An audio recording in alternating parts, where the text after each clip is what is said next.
Something strange just happened in Africa. No one heard an explosion. But the world still shook. Under the burning Sahel sun, deep in the heart of Burkina Faso, a new sound began to rise, the low hum of machines, steady and determined. It wasn't the noise of war or protest. It was the rhythm of work of a nation daring to build what others said it never could. For decades, Africa was told what to grow, what to sell, and to whom. But on this day, no one was asking for permission anymore. Something had shifted. In the city of Ouagadougou, where dust meets determination, a factory has just come alive. A cotton plant capable of producing 20,000 tons of fabric every single year. Not just a warehouse of hope, but a working engine of independence. Its machines are new, but its meaning is ancient, the right of a people to own what they create. And at the center of this story stands one man, Captain Ibrahim Traoré, the young leader who has quietly become the most talked-about figure in West Africa. He didn't hold a grand press conference. He didn't sign a Western contract. He simply built. A soldier-turned-statesman, Traoré may have done something that generations of African leaders only dreamed of: building an industry without borrowing, producing without permission. For most of us watching from afar, especially those of us who've lived through America's own eras of manufacturing pride and decline, it feels strangely familiar. We remember when this country built its own steel, its own cars, its own destiny. And now, on another continent, we see echoes of that same faith being reborn. This isn't just about fabric.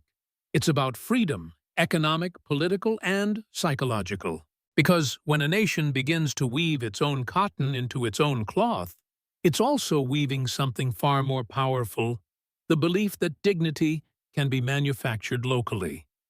But that belief comes with questions. Hard global questions. Can Burkina Faso sustain this dream without Western aid? Can Africa finally own the value of what it grows, or will the world find new ways to keep it dependent? And deeper still, what does it mean when a young soldier armed not with weapons but with machinery begins to challenge an entire economic order? Something is changing in Africa, not with noise but with purpose. And if we listen closely enough, we might hear more than cotton being spun. We might be hearing history itself turning back toward balance. On the morning the factory opened, the air over Ouagadougou felt different. The dust hung low, but it shimmered as if even the earth itself understood that something historic was about to begin. Rows of Burkinabe workers, many of them former farmers, stood shoulder to shoulder outside a set of massive metal doors. Some wore old work boots, others came barefoot. But every face carried the same quiet anticipation. They weren't waiting for speeches. They were waiting for the machines to come alive. When the switch was flipped, the silence cracked. The first engines roared.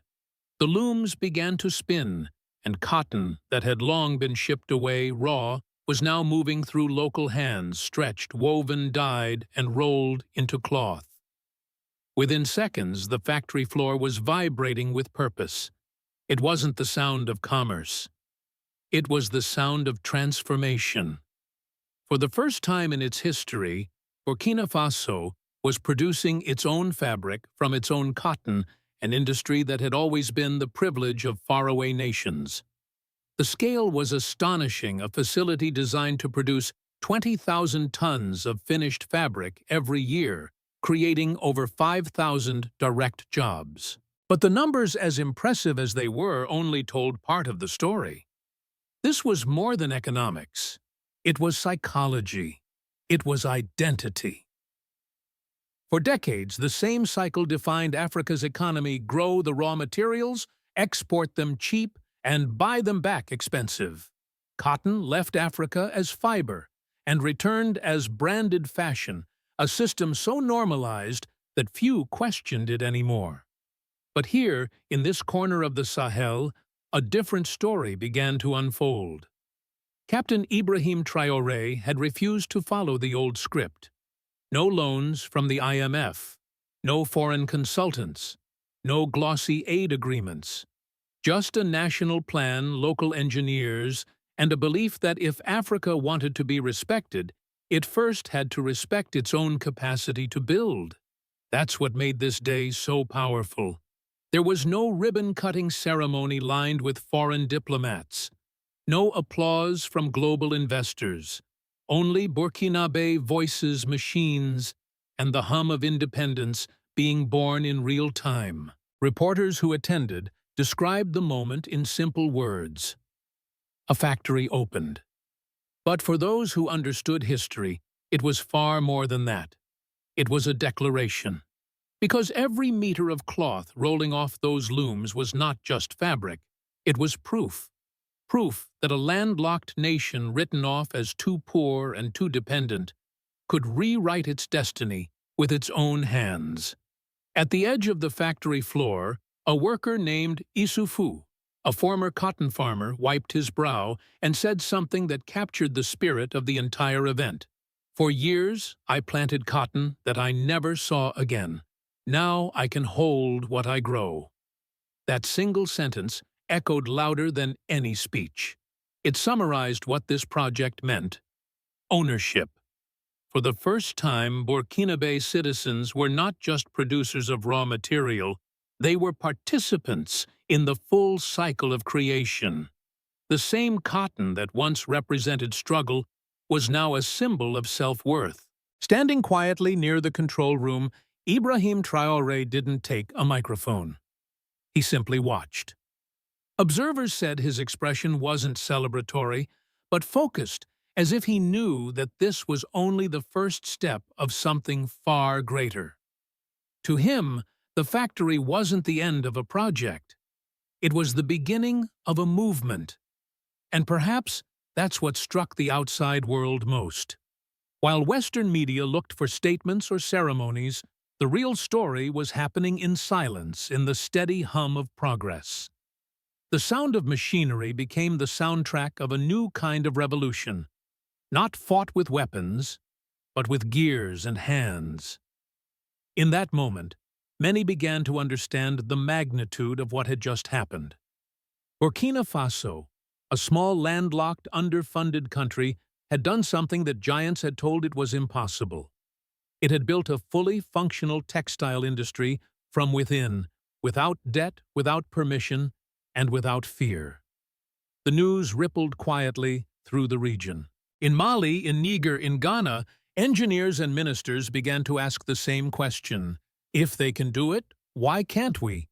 What began as a factory opening was quickly turning into a continental statement, a reminder that power doesn't always announce itself with noise. Sometimes it arrives as a hum, steady and persistent, from a factory floor in West Africa. If the opening of the factory was a spark, what came next was fire. Within weeks, analysts across Europe and Washington began to whisper about the Burkina model. Policy briefings circulated behind closed doors, warning of a new wave of economic nationalism spreading through West Africa. But on the ground, what was happening looked nothing like nationalism. It looked like restoration, a nation simply reclaiming what had always been its own. The shock wasn't that Burkina Faso had built a factory. It was how it had built it. No Western aid, no IMF loan, no billion-dollar investor with hidden strings attached. Instead, the project had been funded through an audacious financial maneuver: gold. Months earlier, Ibrahim Traoré had reclaimed control over segments of the national gold industry, forcing foreign operators to pay royalties directly into the state treasury. Critics in global media called it reckless. Economists called it populist. But quietly, those funds were being rerouted not into foreign accounts, but into the machinery that would power this factory. In other words, Burkina Faso had begun using its own gold to spin its own cotton. And that, geopolitically speaking, was an earthquake. For over a century, the rules were simple: Africa supplies, the world profits. That day, the script tore in half. Traoré didn't give a speech about empowerment. He demonstrated it. The act of opening that factory, self-funded, self-managed, self-owned, was not just an industrial milestone. It was an act of defiance. When word reached foreign financial institutions, the reaction was almost predictable. Consultants warned of unsustainable independence. Reports labeled the policy economically risky. But beneath the language of concern lay something else: fear. Because if a small landlocked country could industrialize without Western debt, then the myth that Africa needs us would begin to crumble. In Paris, an unnamed European analyst reportedly asked during a closed meeting, if Burkina Faso can fund its own industries, what stops Nigeria or Kenya from doing the same? That question hung in the air like thunder. It wasn't about cotton anymore. It was about control. Inside Burkina Faso, however, the energy was electric. Local newspapers printed headlines that read, "Burkina builds alone." Citizens began buying locally produced fabric for the first time, not because it was cheaper, but because it was theirs. Each roll of cloth became a quiet vote of confidence in their nation's future. Meanwhile, in the region, something remarkable was unfolding. Engineers from Mali and Niger, two nations that share both geography and struggle, arrived in Ouagadougou to study the model. Instead of competing for foreign contracts, they discussed collaboration, shared energy grids, joint transport corridors, regional textile trade. For the first time in living memory, the Sahel was building not walls, but bridges. But perhaps the most powerful reaction wasn't political or economic. It was emotional. Ordinary Africans began to see what decades of policy papers and development aid had failed to deliver: proof that self-reliance was not just possible, but profitable. Farmers who once saw cotton as export duty now saw it as national currency. Technicians spoke of their work as a patriotic duty. And when asked about the risk of losing Western support, one young engineer answered simply, "We've already lost everything once. What's left to fear?" That single line captured the essence of the revolution. Traoré had begun not one of violence, but of value. Across the ocean, Western commentators tried to frame the story as an anomaly, a one-off success. But the truth was harder to ignore. Reports from Bamako and Niamey suggested that similar initiatives were being drafted. Regional trade ministers were now quoting Traoré's economic formula. Resource becomes revenue. Revenue becomes reinvestment. Reinvestment becomes independence. To those who've lived long enough to see the cycles of empire rise and fall, it all feels strangely familiar. America once stood at a similar crossroads when it stopped importing everything and started building at home. Factories, not handouts, built its strength.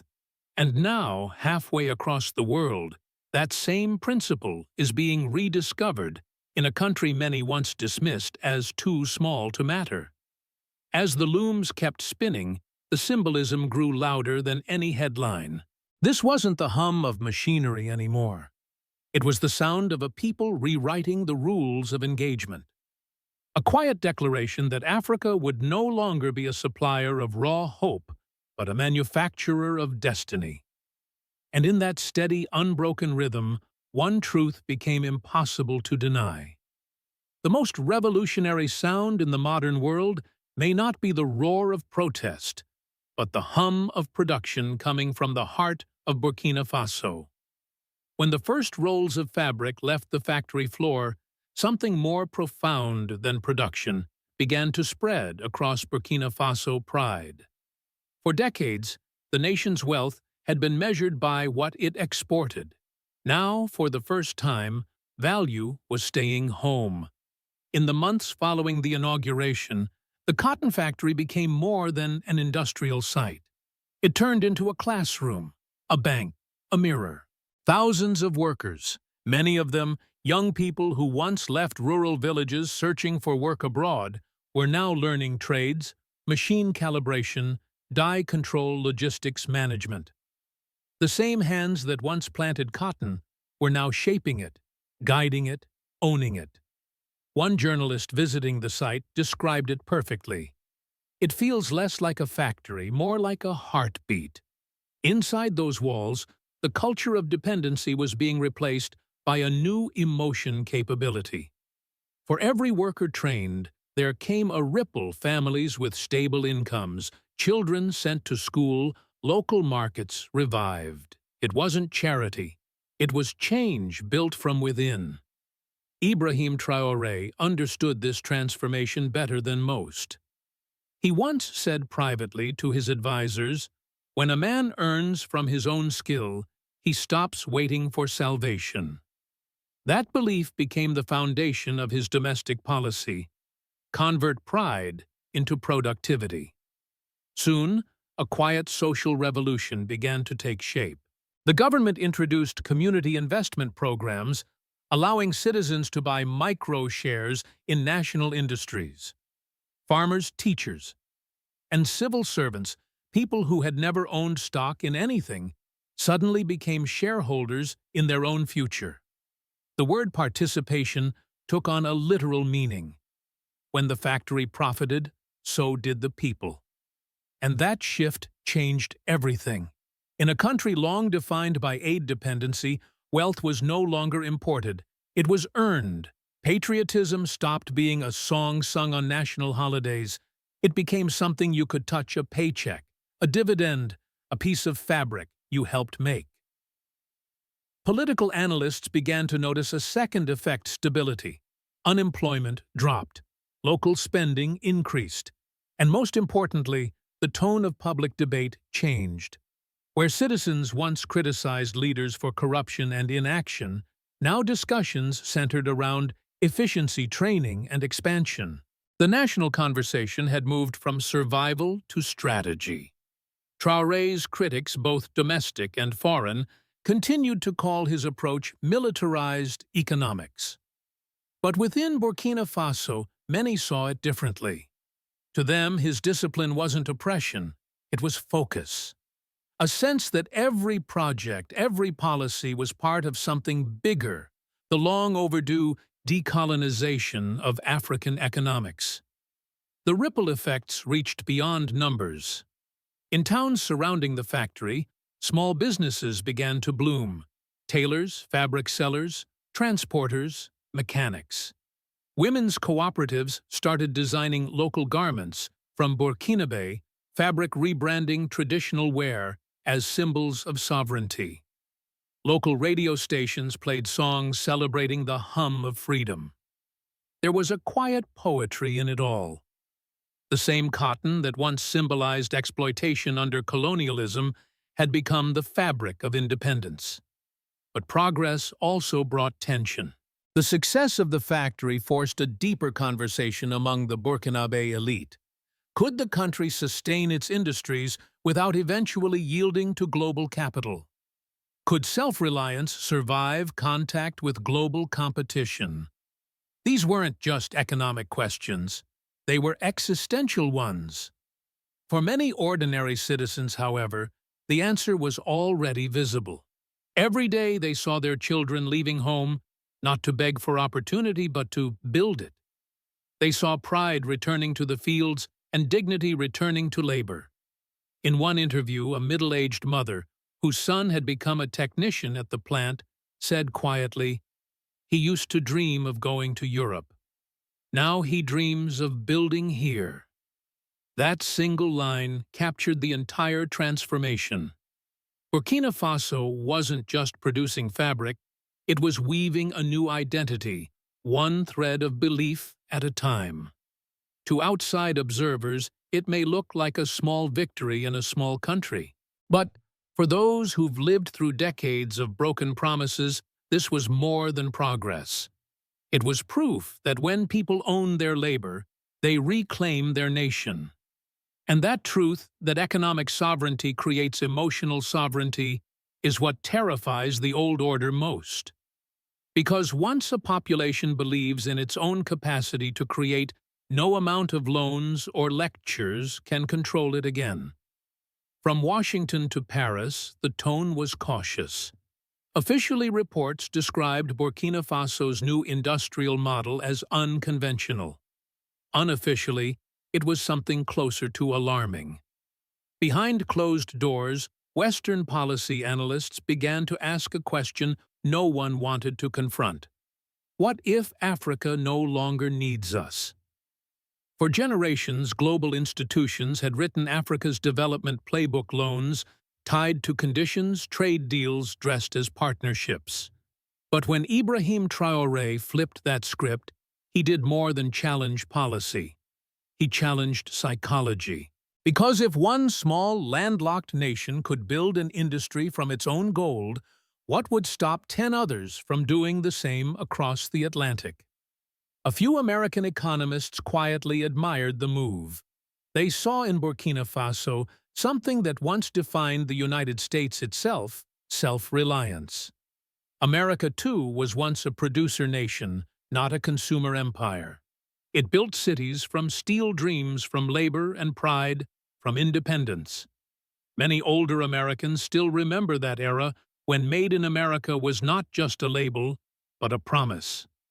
Now, as those same citizens watch a young African captain turn a forgotten cotton field into a national factory, the story feels like déjà vu, the return of an old truth in a new place. But the larger world isn't comfortable with that echo. In Paris and Brussels, economic think tanks issued memos warning that African value retention could destabilize existing trade networks. In plain terms, it meant Western profits might shrink. Even the IMF, long seen as the referee of global finance, began using new language, urging balanced cooperation and shared prosperity. Translated, it meant, don't leave us out. Yet in African capitals, the conversation sounded very different. In Bamako, Niamey, and Accra, leaders began quoting Traoré's model: local control, regional cooperation, and production over export.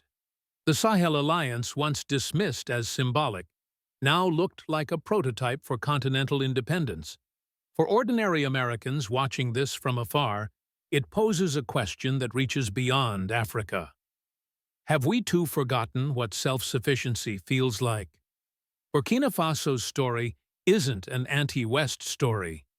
It's a mirror, a reminder that dignity doesn't come from dominance, it comes from ownership.